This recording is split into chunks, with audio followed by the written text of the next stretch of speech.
credenciamento obrigatório dos seus professores. Muito obrigado. Muito obrigado, deputado Carlos Mink. Eu convido agora para falar em nome da Ação Educativa, Assessoria, Pesquisa e Informação, o professor Salomão Barros Ximenes.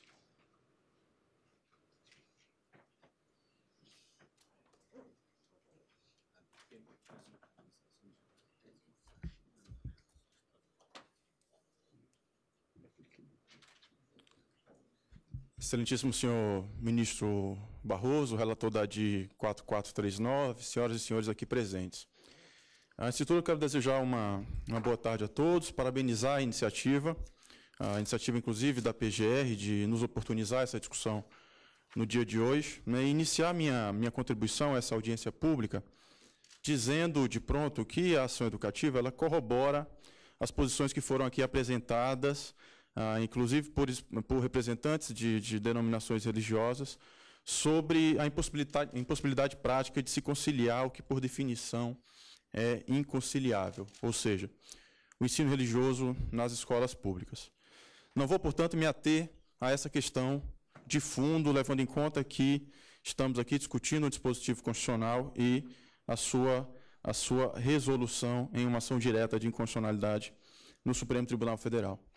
Também quero reiterar que a nossa atuação no campo educacional, a Ação Educativa é uma organização com mais de 20 anos de atuação nesse campo e que tem uma ligação com com organizações da década de 70 no país, ela demonstra que, muitas vezes, né, e cada vez mais, o ensino religioso acaba servindo de espaço, de porta de entrada para violação a direitos e liberdades fundamentais.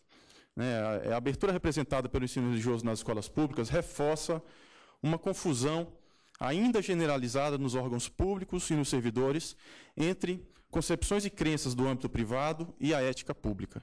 Isso cria obstáculos cotidianos, inclusive ao nosso trabalho, quase intransponíveis, à implementação de algumas diretrizes obrigatórias de direito à educação, como o ensino da história e da cultura africana e afro-brasileira, dos direitos humanos, da diversidade sexual e de gênero nas escolas públicas brasileiras. Dito isso, entretanto, eu vou analisar as questões postas em discussão nessa audiência pública com o objetivo de contribuir com o STF, né, na difícil tarefa de encontrar uma interpretação que venha conciliar o que, no primeiro plano, parece inconciliável. E vou trazer para essa discussão, em nome da organização, uma perspectiva que eu acredito diferente, que é uma perspectiva que busca valorizar a legislação construída no âmbito do campo educacional, que é o campo em que nós atuamos. Primeiro, então, eu quero trazer uma análise a partir de um processo que precisa ser verificado, que é a reformulação da legislação educacional nos últimos anos, que objetiva fundamentalmente incorporar demandas relativas à complexificação da sociedade brasileira, para refletir diferentes modos de organização didático-pedagógica e para refletir também, o que foi dito aqui pela professora Débora, essa complexificação, inclusive, em termos de identidade religiosa e não religiosa. O desafio aqui é formular uma interpretação contemporânea do dispositivo constitucional sobre o ensino religioso que não se limite a escolher uma das alternativas postas tradicionalmente no debate sobre a restituição, desde a restituição do ensino religioso nas escolas públicas pela Constituição Brasileira de 1934. Se nós observarmos, o que a Constituição de 88 faz praticamente é reproduzir dispositivos já inseridos na Constituição de 34 e de 46. Mudou, portanto, a relação da sociedade brasileira, do Estado e das religiões. Há hoje um elemento contextual que é essa complexificação da sociedade, refletido no censo populacional. Portanto, o desafio de compatibilizar terminologias anacrônicas reproduzidas na Constituição de 88, ao contexto contemporâneo de uma sociedade plural, laica e dos direitos fundamentais. Esse desafio já foi enfrentado com sucesso pelo STF no julgamento das ações de controle de constitucionalidade, em que o tribunal conferiu interpretação conforme no sentido de ampliar o reconhecimento da união estável para além do estrito limite inscrito no texto constitucional. Abro aspas, a união estável entre o homem e a mulher. Entendemos, portanto, que este caso exigirá do STF uma interpretação conforme equivalente, já que os contextos e problemas se equivalem, inclusive na discussão sobre a relação com a laicidade estatal. A questão que se coloca, portanto, é definir o conteúdo contemporâneo das expressões, abro aspas, ensino religioso e disciplina, no parágrafo 1º do artigo 210 da Constituição brasileira. Um caminho que propõe, portanto, seria extrair essa solução da legislação educacional, com destaque para essa legislação recentemente criada que busca incorporar um conjunto de temas relativos aos direitos humanos, à diversidade e ao reconhecimento no direito educacional. Essa interpretação contemporânea deve apontar que, por ensino religioso, hoje, a Constituição reconhece a necessidade do Estado promover, nos estabelecimentos educacionais públicos, a educação para a tolerância, o pluralismo e o respeito aos direitos humanos, dentre eles, a liberdade religiosa. Não estou com isso afirmando que o ensino religioso nas escolas públicas é necessário ao tratamento de tais conteúdos obrigatórios na escola, mas que tais conteúdos, estipulados na legislação, já dão conta do que deveria ser uma educação pública laica sobre os fenômenos relacionados à religião, ao pluralismo e à liberdade religiosa. Para isso, seria suficiente implementar a Resolução número 1 de 2012 do Conselho Nacional de Educação, que é a resolução que estipula as diretrizes curriculares nacionais para a educação em direitos humanos. Nessa resolução, por exemplo, há a pretensão e o objetivo de reconhecimento e valorização das diferenças e das diversidades. Além disso, ela objetiva desenvolver a sensibilidade ética nas relações interpessoais, em que cada indivíduo seja capaz de perceber o outro em sua condição humana. Ressalte que a Resolução Nacional determina que a educação em direitos humanos é componente curricular obrigatório nos cursos iniciais de formação continuada de docentes. Portanto, que estes devem estar capacitados a abordar tais questões em sala de aula, como inclusive já foi colocado aqui por um dos expositores. Complementarmente, se o objetivo é o ensino de história, geografia, sociologia, como muitas vezes se advoga, em perspectiva científica, basta dizer que o fenômeno religião já é objeto de ensino e estudo nas licenciaturas correspondentes, não sendo necessário, como defenderam alguns, a exigência de cursos ou licenciaturas específicas.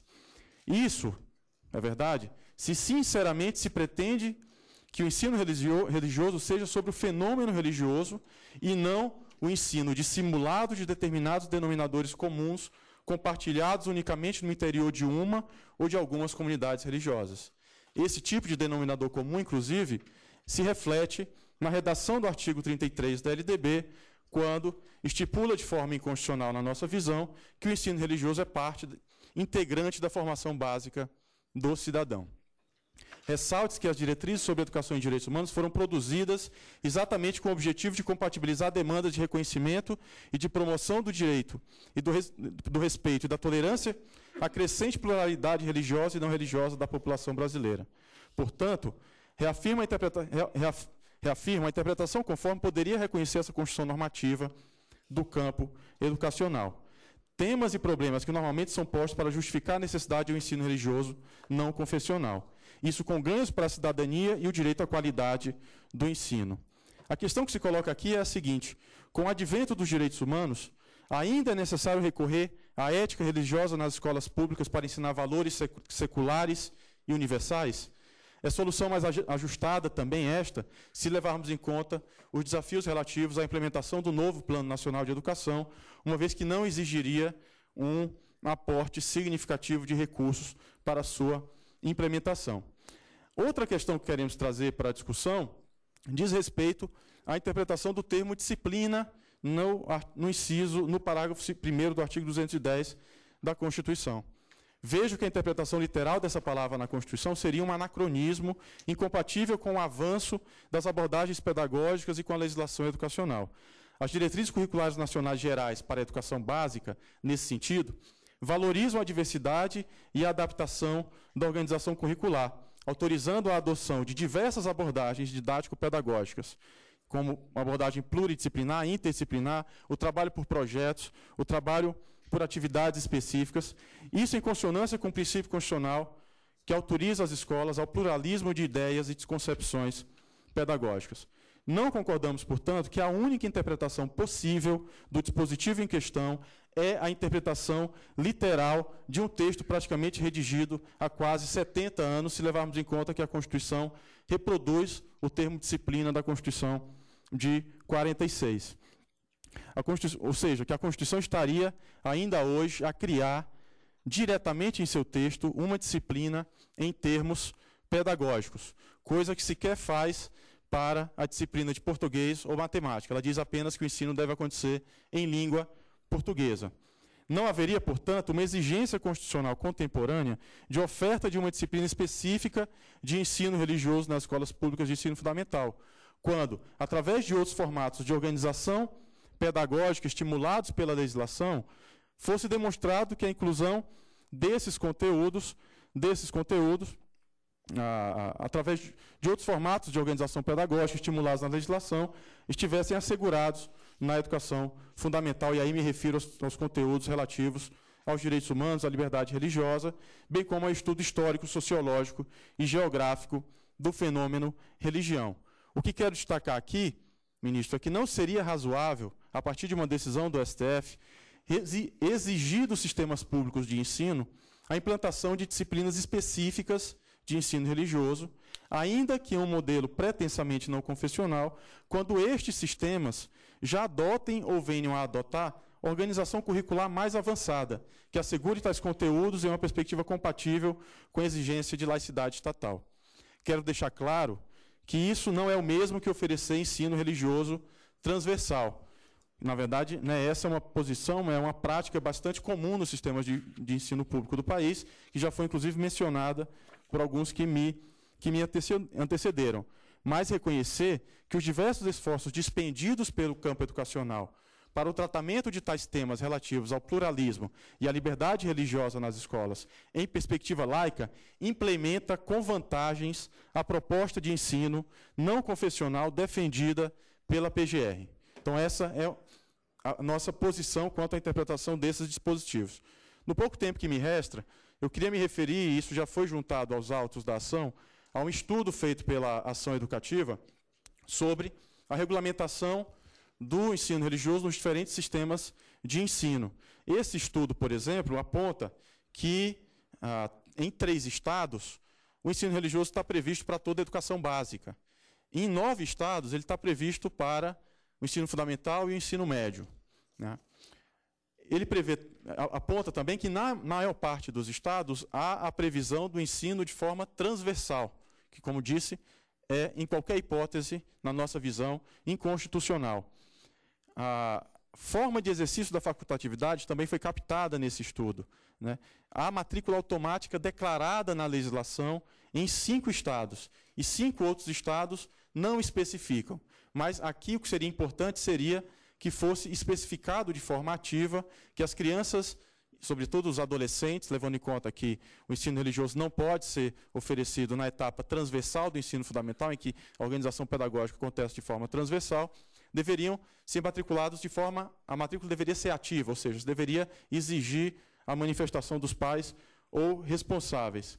Somente 10 estados determinam que a carga horária do ensino religioso não deve ser compatibilizada na carga horária obrigatória e que também não se pode realizar provas e que o ensino religioso não está sujeito aos regimes tradicionais de avaliação, de reprovação. Então, a nossa posição também é no sentido de que qualquer que seja a decisão que venha a ser tomada pelo STF, no sentido de tentar compatibilizar essa difícil tarefa de compatibilizar o que aparentemente é inconciliável, esse estudo ele aponta que alguns elementos de limitação precisarão ser considerados porque há razoáveis indícios que uma interpretação violatória aos direitos fundamentais poderia continuar persistindo em caso do STF se ater unicamente aos elementos inicialmente colocados pela PGR. Nesse sentido, nós indicamos ao menos 6 pontos que precisariam ser considerados, na nossa visão, nesta decisão. Que não seja permitida nenhuma modalidade de proselitismo religioso nas dependências das escolas públicas, independentemente dos limites a serem colocados ao ensino religioso. Inclusive, nesse sentido, há uma resolução da última Conferência Nacional de Educação, no sentido de indicar que o Conselho Nacional de Educação deveria regulamentar limites para a manifestação do fenômeno religioso nas escolas públicas, ou seja, limites proibitórios. Segundo, que se reconheça que os professores das áreas de ciências humanas reúnem as melhores condições para o ensino, em perspectiva laica, dos temas comumente atribuídos ao ensino religioso, sobretudo em sua perspectiva não confessional, que a disciplina facultativa de ensino religioso não seja contabilizada na carga horária mínima nacional estabelecida na LDB e também na carga horária mínima estabelecida em cada um dos sistemas estaduais e municipais de ensino, que o desligamento da disciplina seja autorizado a qualquer tempo, sem constrangimentos ou justificativa. Peço permissão para concluir os 2 últimos pontos. Que, em respeito à regra da facultatividade, não se admita a matrícula automática, como comumente ocorre em relação às demais disciplinas do currículo do ensino fundamental.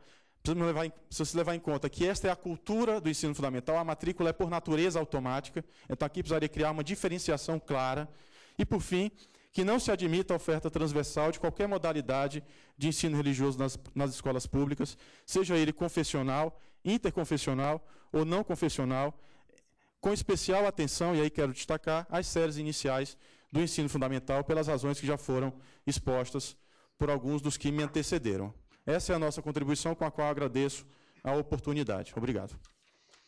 Agradeço ao professor Salomão Barros Ximenes pela participação elaborada e com nuances e exposição detalhada do ponto de vista da instituição que representa.